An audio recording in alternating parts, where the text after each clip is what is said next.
We believe that you should always defer to your trusted lender for all lending questions. But today, Dr. Erin Helly is going to tell you what you as an agent need to understand about lending options so that you can get your clients to the right lender. Stay tuned. This episode of Keeping It Real is brought to you by Real Geeks. How many homes are you going to sell this year? Do you have the right tools? Is your website turning soft leads into interested buyers? Are you spending money on leads that aren't converting? Well, Real Geeks is your solution. Find out why agents across the country choose Real Geeks as their technology partner. Real Geeks was created by an agent for agents. They pride themselves on delivering a sales and marketing solution so that you can easily generate more business. Their agent websites are fast and built for lead conversion with a smooth search experience for your visitors.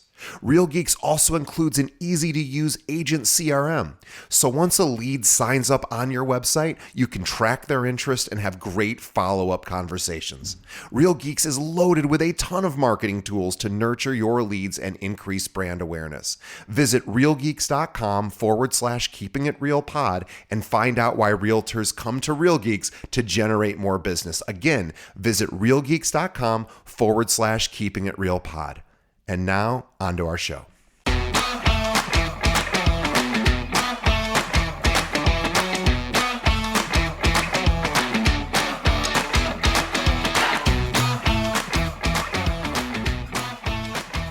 Hi everyone, this is Erin Helly with the Grow With Me segment. We are talking about business, wealth, and health.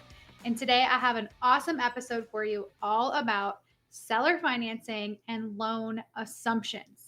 Before we jump in, let's do what we always do. We're going to recap what we talked about last episode. So we talked about calculating your income goal. Maybe you call it your financial freedom number, the number that you need to make on a monthly basis to feel successful as a realtor and as a business owner. So you looked at all your monthly expenses, you looked at all the things you have to take care of, and then all the things you want to do, entertainment, vacations, things like that. And then you figured out what that dollar amount is and set a goal to make that money each month. And then you backwards planned from there to figure out how much activity and how many things you needed to do, as in signing buyers, getting listing agreements, closing transactions to make that dollar amount. And then hopefully you took it a step further and you put all those plans in place and took some action, and you're on your way to your financial freedom number or your income goal. Again, as usual, always share with me what you're working on. I want to hear from you. Email me, find me on Instagram. I want to know. I want to chat with you about it. So let's dive into seller financing and loan assumptions and why this matters to you. But I'm going to start with why this matters to me, because this week I was supposed to close on the sale of a triplex that I own in another state. 45 days ago, I had a buyer submit an offer through my realtor. I used a realtor. I referred myself to that realtor, so I get a cut of her commission. And she found a buyer, also represented by another realtor, who wanted me to seller finance this property. So I'm financing $75,000 worth of a property worth about $150,000. So what that looks like for the buyer is coming in, purchasing for $150,000, and I'm financing $75,000, which means that they have to come up with another $75,000 to bring to closing, plus any other costs they agreed to in their offer. So there's a couple ways that you can do this. They can borrow that $75,000 from somebody else, or they can come up with cash. The problem with borrowing it is that me as the seller, per our contract, I want to be in first lien position, which means that my loan gets paid off first before any other loan, any other lien. So if the buyer defaults and we have to foreclose, my loan takes priority. Or if the buyer ends up having like a short sale and they have two liens on the property, mine would get covered first, hopefully in its entirety, but the bulk of the money that the buyer would bring would come to me if I agreed to let them do a short sale. But bottom line is liens matter. Lien positions matter. And typically when you get a loan on a property, that loan is going to be in first lien position. And when you get like a HELOC or a subsequent loan, that's going to go into second lien position. So a HELOC is a home equity line of credit. So that is subsequent to the original mortgage. So if you have a HELOC and you default and you declare bankruptcy, maybe you don't have enough money to pay off the HELOC when you sell the house, but the loan that gets paid off first is the primary mortgage. And then maybe the HELOC gets paid off second if there's enough. But the HELOC would never get paid off before the primary home loan. Okay, so hopefully you understand why lien position matters and why me as the seller would not accept a second lien position, especially in this case where my loan is half of the value of the property. They could potentially be getting a second loan for the same amount of money. So I asked this question up front because I had a feeling that we might come down to the end, just like we are, and we wouldn't be able to close because they were trying to get a loan on the down payment, and that lender wouldn't be okay with my loan taking priority over theirs. And just as I suspected, that's exactly what happened, despite assurances from both realtors that this wouldn't happen. So what happened? Essentially, my realtor, who has said over and over again, I don't know anything about this, just crossed her fingers and hoped that this would just magically work out. The other realtor didn't understand lien positions and didn't understand why having two loans or two lenders would even matter in the closing. But hopefully you can see right now, it does very much matter. And if I'm not taking first lien position, I'm not selling this property to this buyer. Okay, so I clarified all this up front. Didn't have a good feeling about it. Honestly, didn't put a ton of stake in this, but now that we're really close to closing or should be closing, both realtors are freaking out, but they've kind of created this situation because of their lack of understanding. And that's why I want to make sure that you guys are equipped and understand these terms and these opportunities for your buyers and sellers. But if you don't understand them and you can't educate your buyers and sellers on them, they're going to become liabilities and not opportunities. Okay, so let's start with defining seller financing.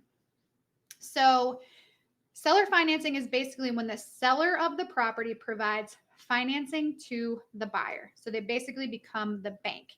And you can come up with any terms that you want. Whatever the loan amount is, whatever the interest rate is, whatever the term is, how the loan is amortized is all negotiable between the buyer and the seller. And you as the realtor have to help them navigate that, which means you've got to bust out an amortization schedule, an amortization calculator, mortgage calculator, so you can help your buyer or your seller figure out what those monthly payments are going to be, which again requires an understanding of this whole process. Okay, so the seller is going to have the mortgage and the note recorded so that those are, recorded documents so that if the buyer does default, they do have some recourse and then they can potentially take the property back or do whatever they need to do to become made whole if the buyer defaults. Okay, so what are the benefits here for the sellers and buyers?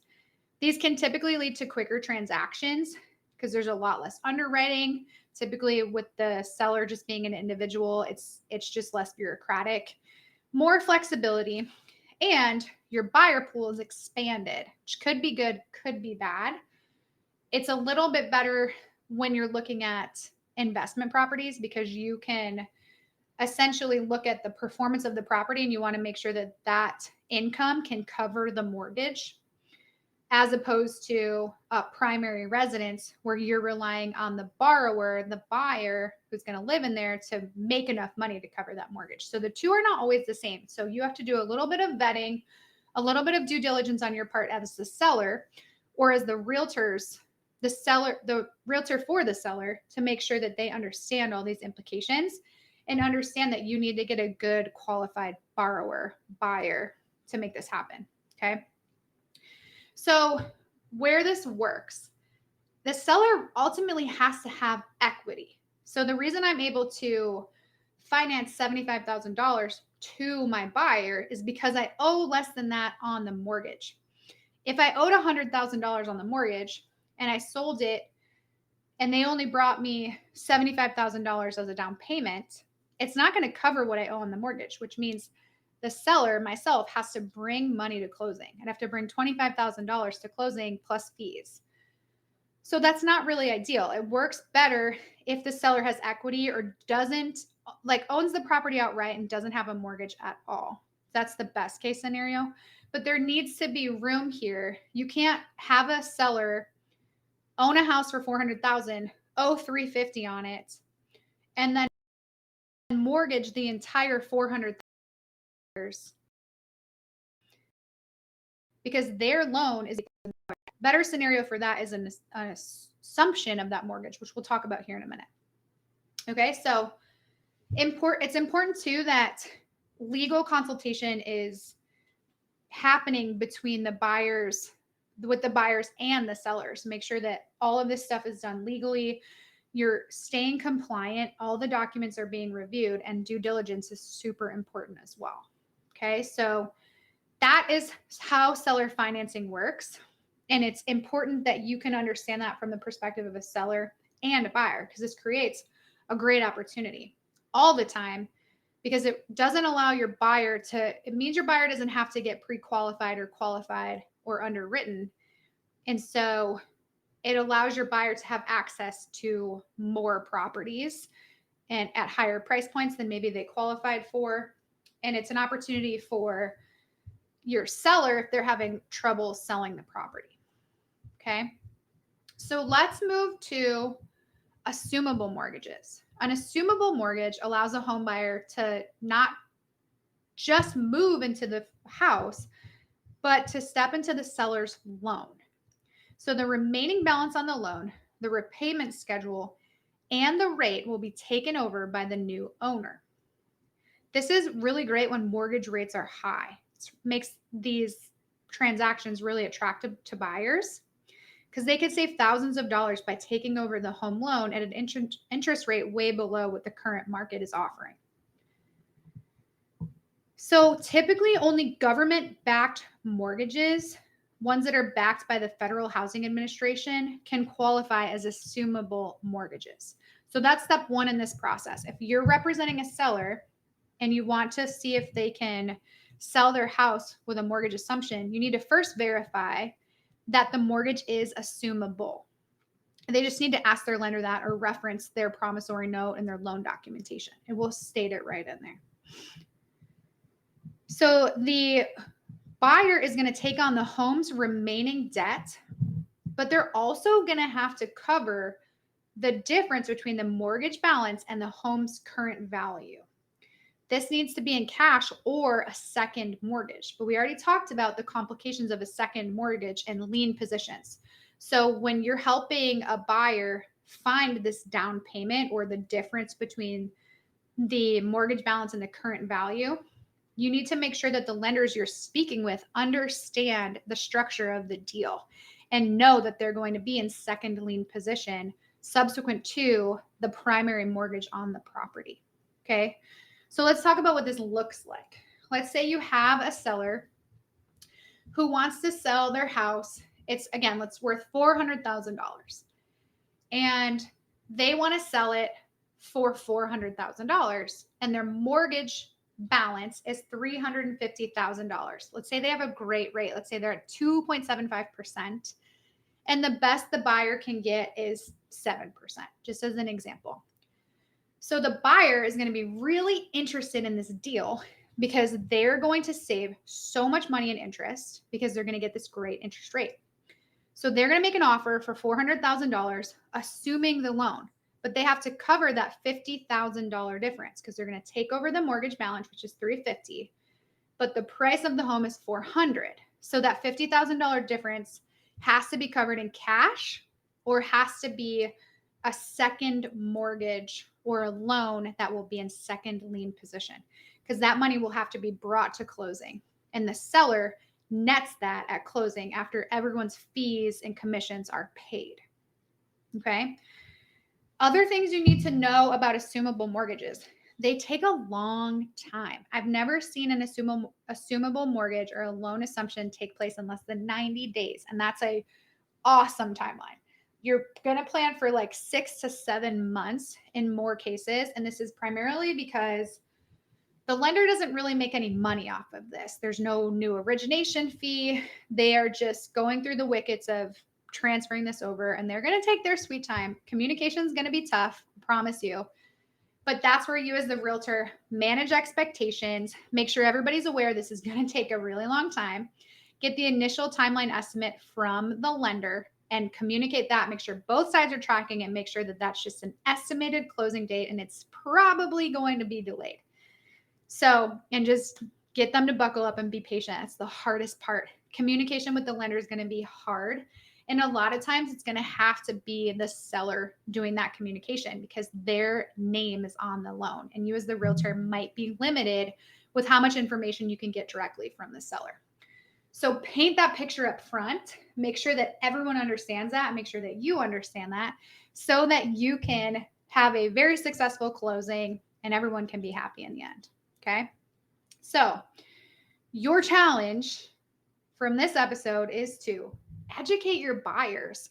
Any buyer that you have in your pipeline right now, maybe you have an agreement with them, maybe you're trying to get an agreement with them, explain to them these options, which are great right now. I'm recording this in May of 2024 when rates are still pretty high. So this is a great opportunity for your buyers to find properties that they can assume the loan on and get a lower interest rate. It's very, very compelling and appealing to them. So go and educate your buyers on that. Then look at your listings and any potential listings and figure out whether your seller can offer seller financing or can have the buyer assume their loan. And work it out in your head. Make sure you have this prepared for what this is going to look like. Figure out the mortgage balance, what the property's worth, what that delta is. Explain this to your seller. Explain to them how they can take advantage of this opportunity and showcase your knowledge. Show them what you know and how you are here to create solutions for your buyers and sellers and also for their sellers and buyers. You know, this is about creating a solution that works for everybody. Okay? So that's it. Get out there, get after it. Make this challenge happen. Let me know how it goes. And I will see you next time. This is Erin Helly with Grow With Me. We just talked about business, wealth, and health. I'll see you guys soon. Bye.